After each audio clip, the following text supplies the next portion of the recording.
What's up, Beamer Bros? Thanks for joining us again. Thanks for tuning back in. And if you're new to the channel, consider subscribing. We'd really appreciate it. It is a sunny day out here in San Diego. Obviously, very sarcastic because it's raining right now, but it doesn't stop us from building. So our E12 has been sitting on the sideline for about 2 weeks now. Last we left off, the combo relay was clicking like crazy, and guess what? I would like to share with you guys, if you're experiencing the same thing, check your grounds. I believe Kyle and one other member in the comment section on the last video mentioned that the grounds could be the issue, and it was this ground here. I just tucked it in between here for now. It's just very temporary. I need to find a permanent solution for this ground. But this ground, if it's unhooked, it will cause the combo relay to click like crazy. So if you're experiencing something similar like we did on this particular issue, check your grounds. Doesn't hurt to give it a once over. Just do it. Honestly, it'll save you a bunch of time going in circles trying to figure out if it's something else or even the combo relay itself. Anyway, so that was one problem solved with that. The other problem we were having is that we weren't getting any fuel, no fuel pressure. We cranked it over and zero, zilch, nada, nothing was coming through.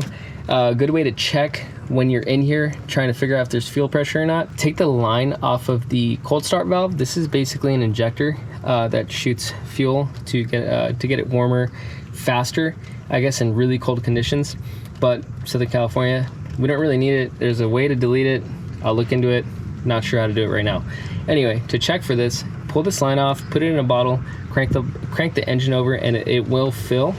One thing to note about the L-Jetronic system that these really early cars use is that it doesn't spray fuel because of the rotating assembly. On Motronic systems, the fuel gets triggered by the crank position sensor, and once it starts spinning, it tells the ECU, hey, we've got a spinning assembly, shoot some fuel, let's get the car going.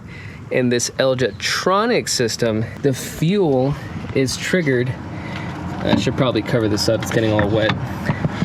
The fuel is triggered by the barn door opening on the AFM. So once the engine is turning over, creating a vacuum, it'll pull air through the barn door and open it, right? And once this opens, it sends voltage to the fuel pump. Once the fuel pump is activated, it will send fuel to the rail and thus starting the engine. And that's if we have spark. It's new to me. Honestly, I'm not gonna pretend that I know how to do it 100% because I don't. We're figuring this out together, right? But in a general sense, the rotor has to be pointing towards, I guess, pin or tooth number 1 on the cap. And then from there, we can use a timing light or even just like kind of a very general gauge of where it should be just by listening to it. But we should be accurate, right? So we'll use a timing light when we get to that point. But for now, just to get it going, we're gonna set it to a general point and see where it goes from there. It can be kind of dangerous, not for my well-being, but for, you know, detonation or timing issues in general. But that's why we're trying really hard to set it to top dead center and also make sure this is as close as possible to piston number 1 firing in top dead center. I know it's kind of confusing, a bunch of jumbled words, but it'll make sense when we get there. So let's get to it, right? Let's start working on this. First thing we got to do is check to make sure there is voltage going to the fuel pump in the back. So let's move on to how we're going to do that.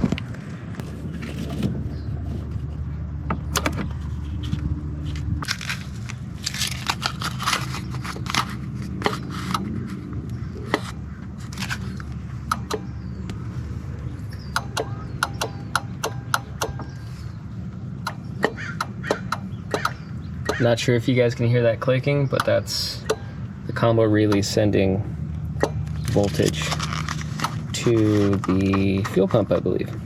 So we're gonna prop it open with some little bit of cardboard, right? And once it's propped open, we check for voltage under the car. Might I add, guys, that the ignition switch has to be open in order for it to send voltage to the fuel pump. So if you're doing this test, open the switch. And the whole point of this is to check to see if there's voltage here, because technically, if there is voltage, that means that we should have fuel pressure. But we know that we don't, because we cranked it over, created a vacuum, and did not see any gas come out the other end. And we had put some gas in there, so we know that it's supposed to have gas, or there's supposed to be pressure. So with our multimeter, get up to the positive terminal. See that?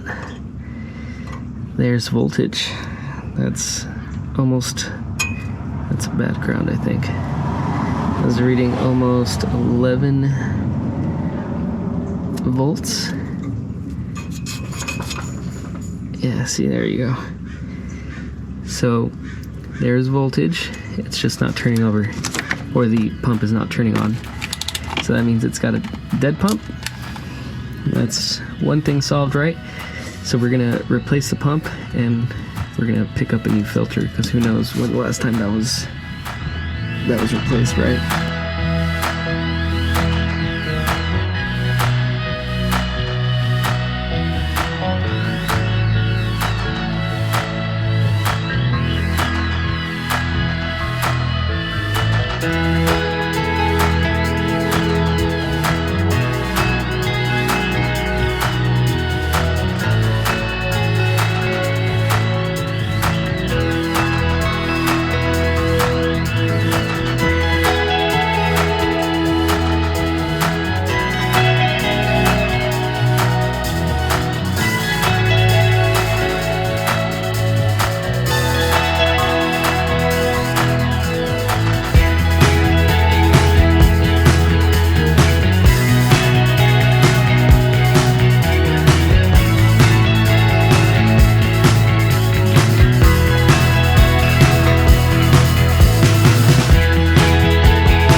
All right, guys, before I proceed with the bad news, we're gonna go ahead and give you some good news.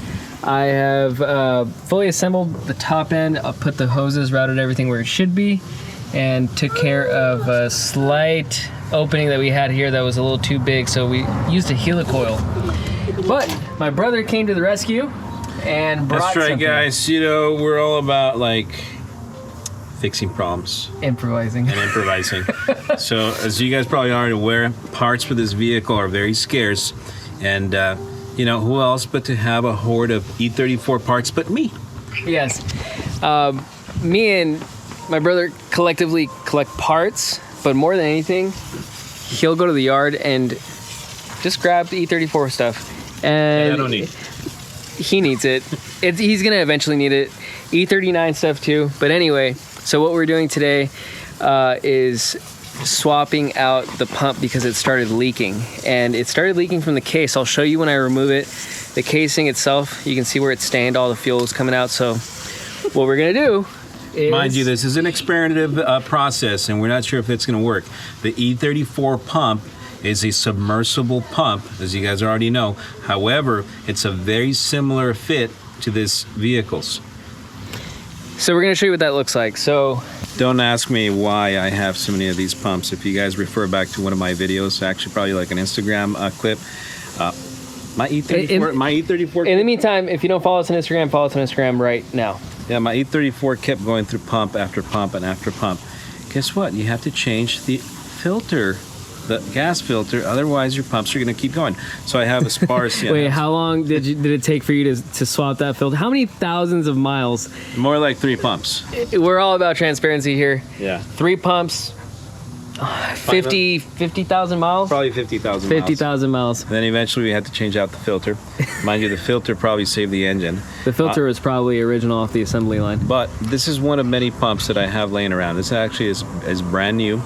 And when you look at the comparison of this pump and the It's an E12 pump. The E12 pump is the same as the E30 pump. They're just the same bullet style external pump, and it's very similar in design. They're very similar, other than this damper is mounted on the pump, and it's got a 90-degree outlet here. Right. So this damper is actually on there, but on the E30s and I think even the E28s, there's an inline damper downstream from the high pressure line, which acts as the same. It's the same thing. Same process. This is the only difference, and so this is the pickup. So for those of you that are familiar with the E34 pump, this is where the mesh would attach. And once again, this is a submersible pump. So we're gonna experiment here. Hopefully this works. The vehicle in question is leaking from this area. So who knows? We'll see if it works. All right, you can see the staining on the other side of this pump, and it's leaking out of where it's crimped shut and sealed. So all this yellow staining is gas, because it's just been slowly leaking over time. And yes, I made sure that the clamps were nice and tight. I actually did it twice to make sure that it wasn't just install error, and it was in fact human error. What are you working on today? I'm working on it. I'm working on a pump. I don't know. I still think we should have named ourselves Super E39 Bros. Insert meme where it says, what does it say? 12. I like problems. I don't want peace. I want problems, always. All right, guys, this is the temporary solution that we have going, meaning if this works, we will make this a permanent thing. I dog-eared clamp the feed, and then obviously put a tighter clamp on the pressure side. Like I said, it's not completely secured there. I might just throw on, sorry, the light is tipping. I might just throw on a couple of zip ties just to hold it up against the body. If it actually turns out to be a good alternative, I'd even say that we'll make a custom bracket if you guys want to do this at home and want to just replace the pump and upgrade to this. Anyway, let's see if it works. Stop. It's leaking. All right, so as it turns out, the E34 pump does not work. It's designed to be in the tank, so it has a relief valve that squirted all the excess fuel all over the place. You saw in the clip that we just played right now. So it doesn't work, don't try it. We're not even gonna think about trying it in the future. It also is a nightmare to fit in there. So because it has a 90-degree angle, it just doesn't fit. So it was worth a shot, right? That's what we're here to do, is to try new things and see if different alternative routes that we can take work. And if they work, they work. But we're gonna leave the fate of the E12 fuel supply to AutoZone. So we picked up a true grade AutoZone, looks like a Bosch remanufactured pump, and see if it stands the test of time. Is it worth buying the AutoZone equivalent to the Bosch, or should we always go Bosch, OEM aftermarket? I guess we'll see. If this thing dies, we will definitely let you know. So let's get it installed and go over everything else that we did to get this thing going. So don't click off the video yet. All right, guys, there is the pump installed.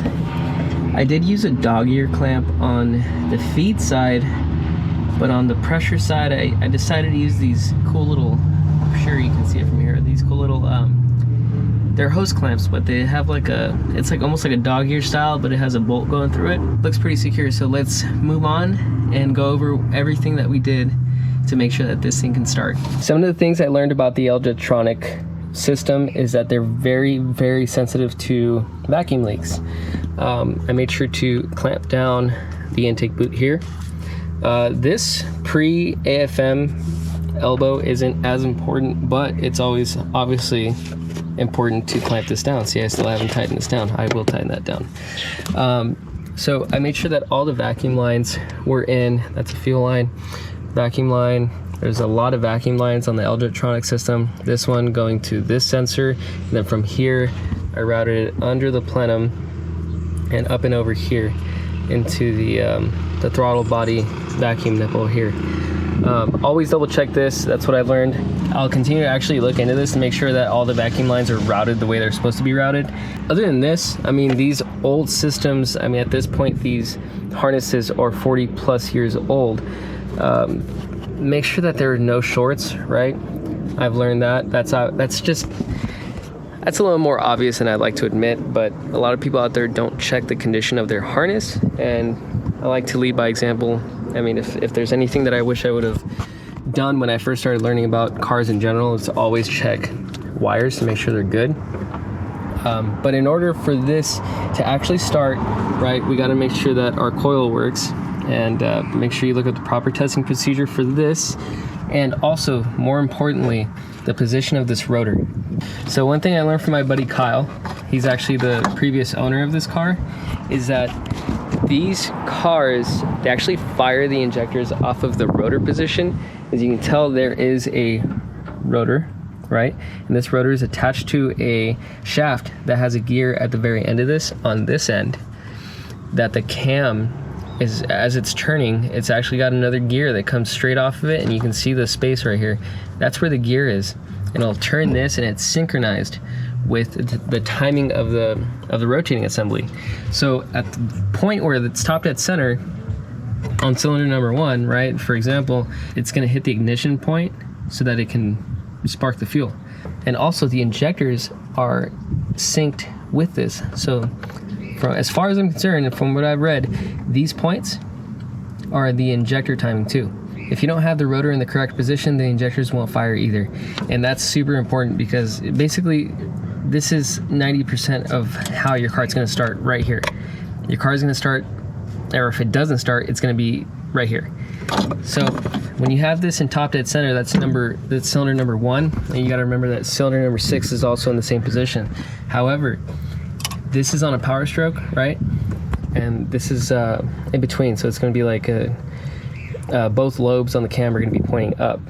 So I screwed up the first time I did this. So make sure that when you have the rotating assembly top dead center, there's gonna be a mark on the crank right here somewhere. If you're doing this for the first time, I've actually gone through this in a previous video. So if you don't remember, go ahead and watch the previous video on the E12.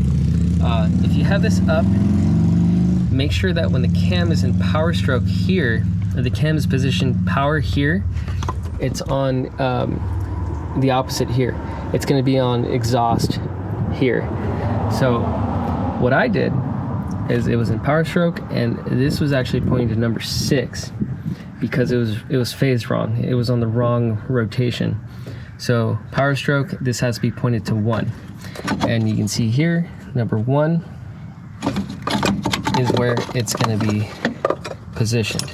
So this is number 1. The rotor has to point to this point right here. And it's kind of self-explanatory as far as like when you position this, you can't really move it as long as it looks like this relative position here. Because when you loosen this bolt right here, when you loosen that, you can turn this to either advance or retard the timing. But just find a position that's comfortable, right? I found this position and time it that way. At least that's what I recommend, until you get an accurate timing light, so you can get it perfect. At least to get it running in this relative position, it'll work. So make sure the rotor is pointing at number 1. So in this position, it's actually really close. I don't have it at top dead center, but I'm willing to bet that it's very close as it sits right now. So that was one crucial element to make sure that this thing runs.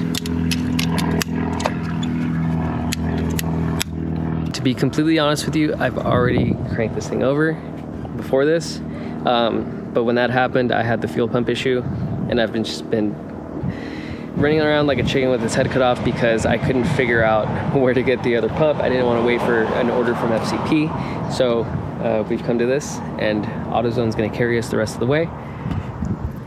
It's ready to go.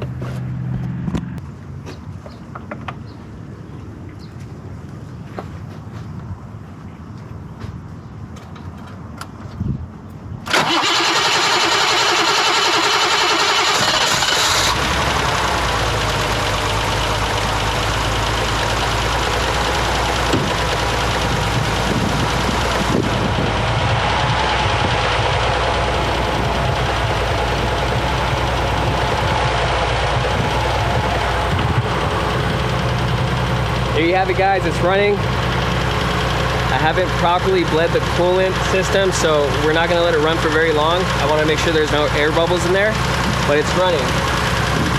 Probably not on all injectors, but it's running.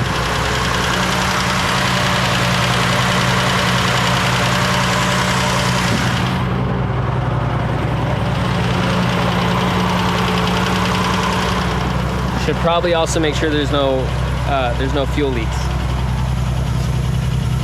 And there is.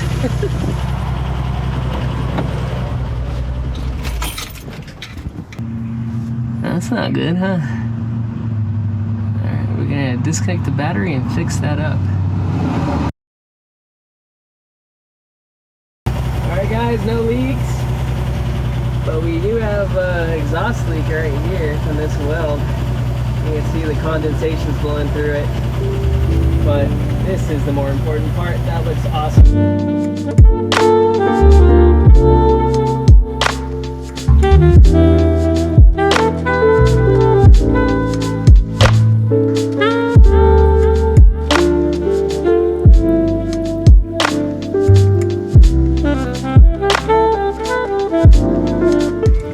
This is by far the best way to bleed brakes by yourself because for one, it uses air pressure to push the fluid through the lines, and for two, because these master cylinders are so old, the seals inside, if they're dirty or have stuff in them and you push them all the way forward to bleed the lines, there's a great possibility that you'll push dirt that's in there and break the seals, and guess what? You just messed up your master cylinder if it's really old. So be careful, always use something like this.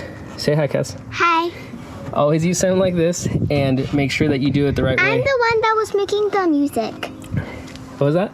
I'm the one that was making music because I need a lot of money. Okay, and because you like BMWs, right? Yes, and I like making videos with you. Okay, great. I love that. All right, guys, so that's the way you do it.